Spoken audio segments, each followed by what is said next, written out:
तमाम जानकारियों के लिए।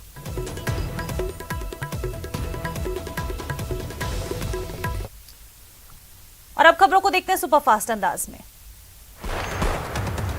गुजरात में विधानसभा चुनाव के दूसरे फेज के लिए वोटिंग शुरू हो गई है। उत्तर और मध्य गुजरात के 14 जिलों की 93 सीटों पर सुबह 8 बजे से शाम 5 बजे तक मतदान होगा। दूसरे फेज में करीब 2.5 करोड़ मतदाता 833 कैंडिडेट्स की किस्मत का फैसला करेंगे। गुजरात विधानसभा चुनाव में दूसरे चरण के लिए मतदान जारी है। पीएम मोदी ने अहमदाबाद के रानीप में वोट डाला है। पीएम ने लोगों से ज्यादा मतदान करने की अपील की है। गुजरात में आखिरी दौर का मतदान जारी है। अहमदाबाद में पीएम मोदी ने वोट डाला तो गृह मंत्री अमित शाह ने भी परिवार के साथ वोट डाला है। चूरू जिले के सरदार शहर विधानसभा क्षेत्र में मतदान शुरू हो चुका है। सर्दी होने के बावजूद सुबह 8 बजे से शुरू हुए मतदान में शहरी क्षेत्र के कई बूथों पर मतदाताओं में काफी उत्साह देखा जा रहा है। सुबह सुबह ही महिलाओं की कतारें बूथों पर नजर आई। कोचिंग नगरी में बियर बार में फायरिंग से सनसनी फैल गई है। हथियार लेकर बियर बार में बदमाश घुसे थे। फायरिंग में होटल व्यवसायी की बाल जान बची।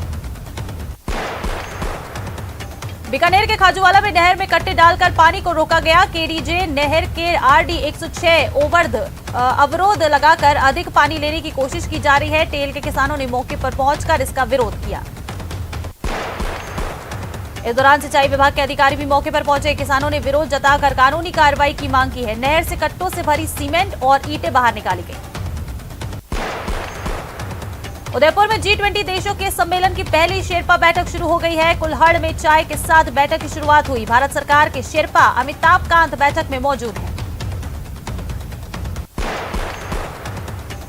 उदयपुर में आयोजित हो रहे G20 सम्मेलन में विदेशी मेहमानों को राजस्थानी कला और संस्कृति बेहद पसंद आ रही है। दलीला पैलेस में आयोजित कार्यक्रम के दौरान पानी पर बनाई गई जल सांझी की शेरपाओं ने खूब सराहना की। उदयपुर के कलाकार ने पानी पर सूखे रंगों से श्रीनाथ जी की सांझी बनाई। साथ ही राजस्थानी वेशभूषा में महिला की भी लाइव जल सांझी बनाई है। इस लाइव जल सांझी को देख शेरपाओं ने खूब तारीफ की तो वहीं इन यादों को कैमरे में कैद भी किया। सीकर में लंबी वार्ता के बाद परिजनों और प्रशासन में सहमति बनी है। आज राजू ठेहट और ताराचंद के शव का पोस्टमार्टम होगा। सभी मांगों पर आश्वासन के बाद धरना खत्म किया गया। राजस्थान में भारत जोड़ो यात्रा का आज से आगाज हो गया है। कोटा में इस यात्रा को ऐतिहासिक बनाने के लिए राजस्थानी संस्कृति की झलक भी नजर आएगी। इसके लिए 6 सांस्कृतिक टीमों को बुलवाया गया है, जिसके तहत यात्रा के दौरान नृत्य की कई टोलियां पारंपरिक डांस करते दिखाई देंगी। वहीं राहुल गांधी को कोटा की कचौरी दाल बाटी चूरमा खिलाने को लेकर कांग्रेस कार्यकर्ताओं में खासा उत्साह है। यूडीएच मंत्री शांति धारीवाल ने कोटा में यात्रा को सफल बनाने के लिए अपने हाथों में कमान संभाली है। जैसलमेर में भारत पाकिस्तान लोंगवाला युद्ध की 51वीं वर्षगांठ पर भव्य आयोजन किया जा रहा है। मिलिट्री के सगत सिंह स्टेडियम में आयोजन हो रहे हैं। इस दौरान मिलिट्री पाइप बैंड ने शानदार प्रस्तुति दी। कांग्रेस नेता राहुल गांधी की भारत जोड़ो यात्रा झालावाड़ जिले में है। यात्रा के दौरान उदयपुर के पूर्व सांसद और सीडब्ल्यूसी सदस्य रघुवीर मीणा की अचानक से चलते वक्त नीचे गिरने से तबीयत बिगड़ गई, जिसके बाद उन्हें तुरंत से एम्बुलेंस से झालावाड़ के मेडिकल कॉलेज लाया गया। भारत जोड़ो यात्रा राजस्थान में आने पर पाली के पूर्व सांसद बद्रीराम जाखड़ भी भांगड़ा नृत्य पर छोटे बच्चों के साथ नाचते हुए नजर आए। इस दौरान राजस्थान में राहुल गांधी के आगमन पर पूर्व सांसद बद्रीराम जाखड़ सहित कांग्रेसी नेताओं ने उनका स्वागत किया। मेवाड़ के आराध्य देव कहे जाने वाले श्री कोटड़ी श्याम मंदिर परिसर में ट्रस्ट और सोनी परिवार के संयुक्त तत्वावधान में एक साथ 12 शिवलिंग और शिव परिवार की वैदिक मंत्रोच्चारण स्थापना और प्राण प्रतिष्ठा हुई।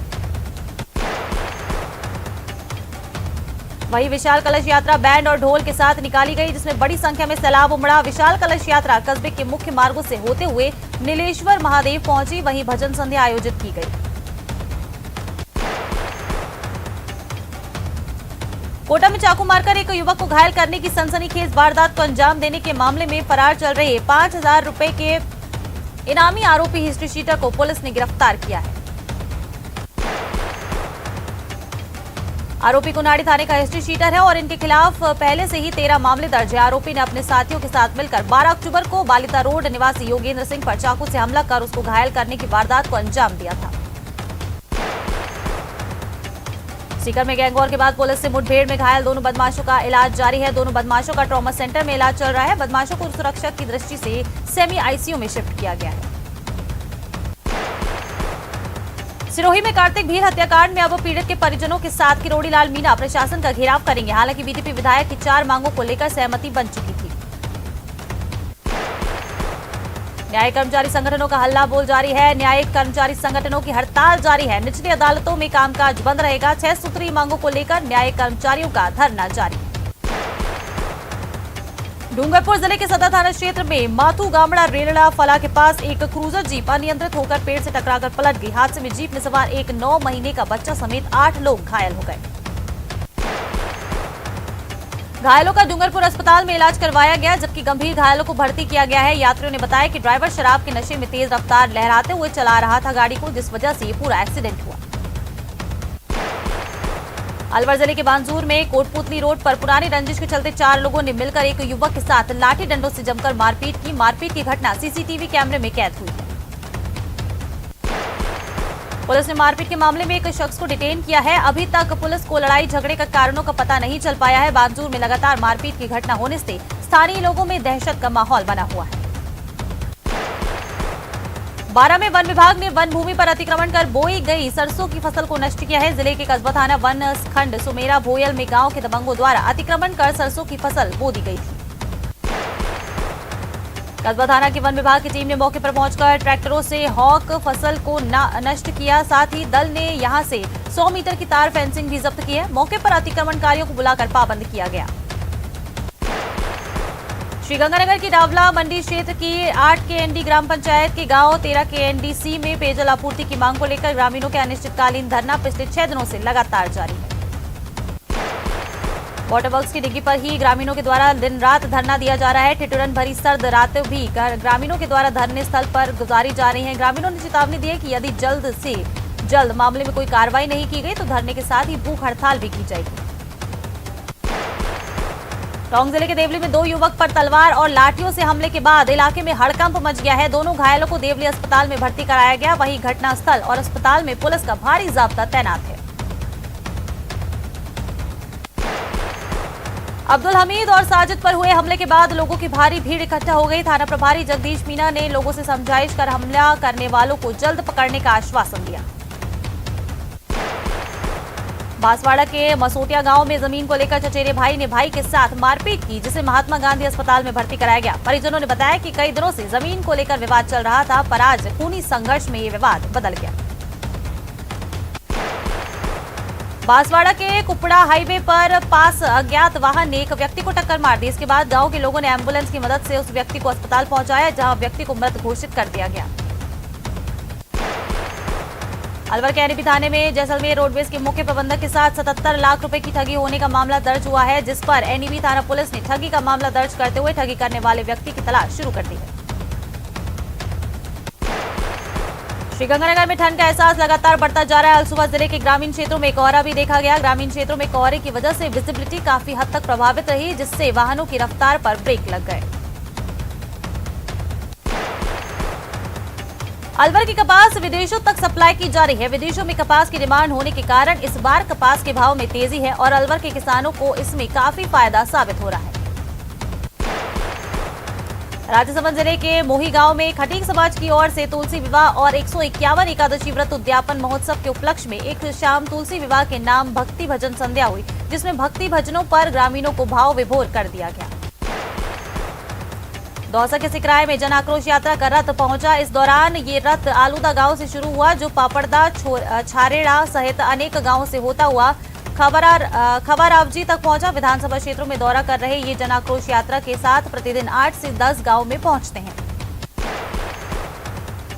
श्रीगंगानगर जिले में सहकारिता चुनाव के दूसरे फेज के दूसरे चरण में 29 से 17 ग्राम सेवा सहकारी समितियों में अध्यक्ष और उपाध्यक्ष निर्विरोध चुन लिए गए हैं। इसमें श्रीगंगानगर इकाई की 10 और अनूपगढ़ इकाई की 7 ग्राम सेवा सहकारी समितियां शामिल हैं। निर्विरोध रूप से अध्यक्ष और उपाध्यक्ष चुने जाने के बाद समर्थकों में खुशी का माहौल रहा और एक दूसरे को माला पहनाकर मिठाई खिलाकर जश्न मनाया गया। निर्विरोध रूप से चुने गए अध्यक्ष और उपाध्यक्ष ग्राम सेवा सहकारी समिति व्यवस्थापक द्वारा प्रमाण पत्र सौंपा गया।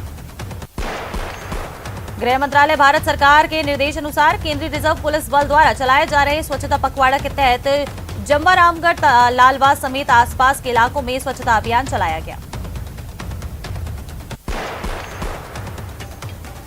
झुंझुनू के खेतड़ी थाना इलाके के बगड़िया की ढाणी में एक घर के बाहर हवाई फायर कर दहशत फैलाने के मामले में पुलिस ने कार्रवाई करते हुए एक आरोपी राहुल को गिरफ्तार किया है।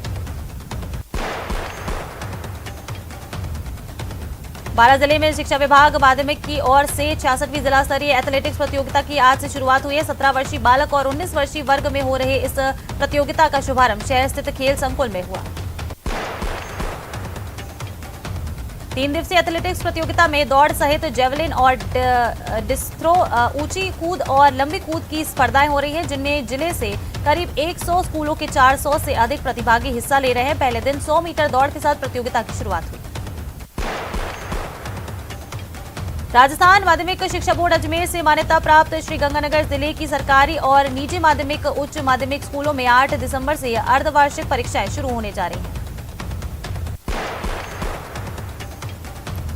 अर्धवार्षिक परीक्षा में 9वीं से 12वीं कक्षा के 17,372 परीक्षार्थी शामिल होंगे, जिसकी सभी आवश्यक तैयारियां लगभग पूरी कर ली गई हैं। वहीं आज से जिला शिक्षा विभाग के द्वारा प्रश्न पत्र के वितरण का कार्य चलेगा।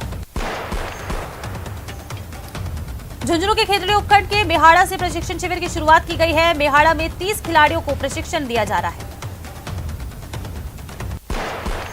राजसमंद जिले के पुठोल से तुला चित्र के निवासियों की सड़क से परेशानी खत्म होने का नाम नहीं ले रही है। कई दिनों तक खस्ताहाल सड़क की परेशानी झेलनी पड़ी। सड़क बनी तो 1 महीने में ही सड़क से डांबर से कंक्रीट निकलने लगे हैं।